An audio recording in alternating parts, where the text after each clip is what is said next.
Welcome to the Explainer. Today we're diving straight into a comprehensive field guide on something we all have to deal with, building professional boundaries during that absolutely crucial first month on a new job. We've all been there, right? You step into a new office, you're trying to make a fantastic impression, and suddenly you find yourself navigating a complete maze of complex personalities. So how exactly do you establish yourself without stepping on toes, while still fiercely protecting your own time and energy? Well, that is exactly what we're breaking down today. Here is our complete survival manual for today. We'll start by meeting the legacy architect, then we'll get into setting your office boundaries, managing the everyday disruptors, collaborating with know-it-alls, escalating toxic behavior safely, and we'll wrap it all up with your daily boundary checklist. Section 1. Meet the legacy architect, Dr. Faith Oniya's office blueprint. Let's kick things off by introducing our expert guide for this explainer, Dr. Faith Oniya, who is a highly renowned HR consultant, famously known as the human purpose and legacy architect. Dr. Oniya's core philosophy is that a new employee really has to approach the office as an environment that requires serious strategy. You have to rely on facts over emotion to establish your legacy. You see, during that first month, your primary job isn't actually just to put your head down and do the work. It's to observe behavior across different contexts, meetings, tight deadlines, one-on-ones, before you assign fixed labels to anyone. You're basically diagnosing the ecosystem so you can apply the exact right combination of firm boundaries and empathy. It really helps to build a quick mental reference card to identify a coworker's primary pattern. That way, you can choose the exact matching approach. For example, if you spot an overachiever who's constantly setting impossibly high standards, well, you know they just want recognition and results. So your move? Set realistic expectations in writing. Or say you've got a lone wolf. Give them clear outcomes and respect their need for autonomous, asynchronous work. And for the cheerleader, you harness that positivity but balance it out with hard data. By diagnosing them first, you take the friction right out of the relationship. Moving on to Section 2, setting your office boundaries, protecting your time and focus. Now we need to look at the tactical steps required to enforce your personal boundaries when coworkers inevitably cross them. Picture this. You're navigating constant interruptions.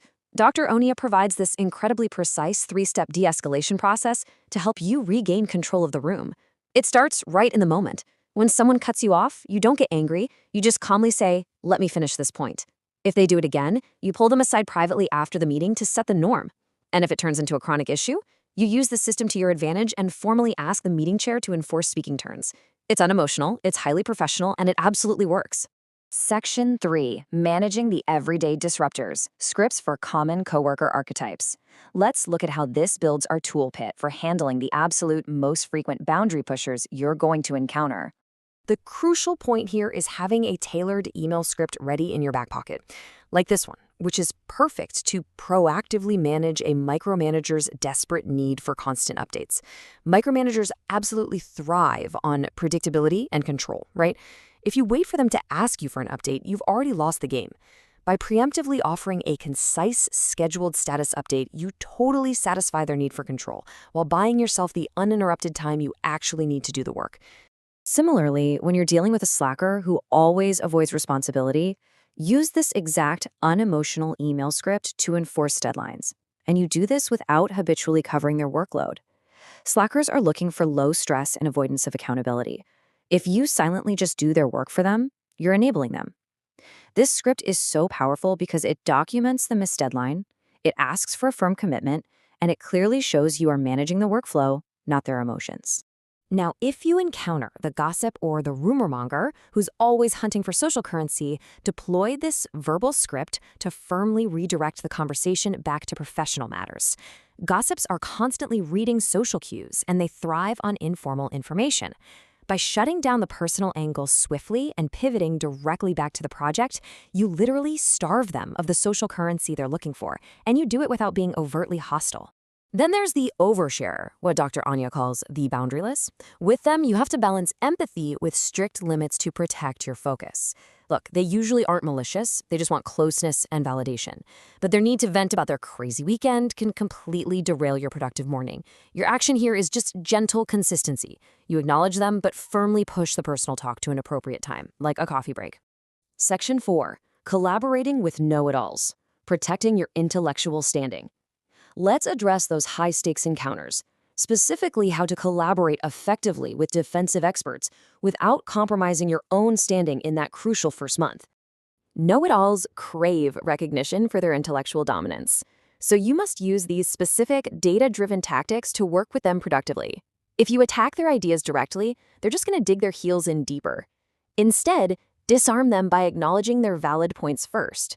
Lower their defenses by asking clarifying questions. Make them feel like they're leading you to the answer, while you are actually steering them toward collaborative solutions based entirely on neutral data. By keeping this incredibly simple script handy, you can turn an ego-driven argument into a safe, objective experiment that benefits the entire project. Framing disagreements as hypothesis testing is just a brilliant psychological move. It totally removes the sting of "you're wrong and I'm right" and replaces it with a much more collaborative, "hey, let's see what the data says." Section 5. Escalating toxic behavior safely. Reporting bullying with facts, not emotion. Sometimes, unfortunately, boundaries just aren't enough, which brings us to the critical procedures for protecting your mental health against toxic saboteurs. If you ever must professionally report bullying to HR, Dr. Oniya emphasizes that you absolutely must never engage emotionally. Instead, provide this exact list of factual evidence. A toxic saboteur wants dominance and control, and they want to make you look like the reactive one. If you go to leadership crying or visibly angry without solid proof, it just becomes a messy he said, she said situation. But if you walk in with specific dates, witness names, saved emails, and a clear demonstration of how their behavior is impacting project deliverables, you instantly shift from being a complaining employee to a professional who's reporting a serious business risk. Now, from a manager's viewpoint, you have to figure out how to take all these diverse, difficult personalities and construct strategies that maintain overall team stability. Think about it. A micromanager, a social butterfly, and a newbie all on one team sounds like a recipe for total disaster. But by implementing smart systems, like a status email to satisfy the micromanager's need for control, a scheduled social event for the butterfly's connection needs, and a buddy system for the newbie's need for safety, you completely minimize friction and meet everyone's psychological needs all at once. Section 6, your daily boundary checklist, documenting your daily success. Let's finalize our field guide with a macro view technique, a repeatable, everyday framework to keep you safe and effective in literally any office environment. I highly recommend incorporating this daily checklist right into your routine to ensure you're consistently setting time boundaries and generating a solid paper trail of your professionalism. Interpersonal skill isn't just something you pull out once during a crisis, it is a daily practice.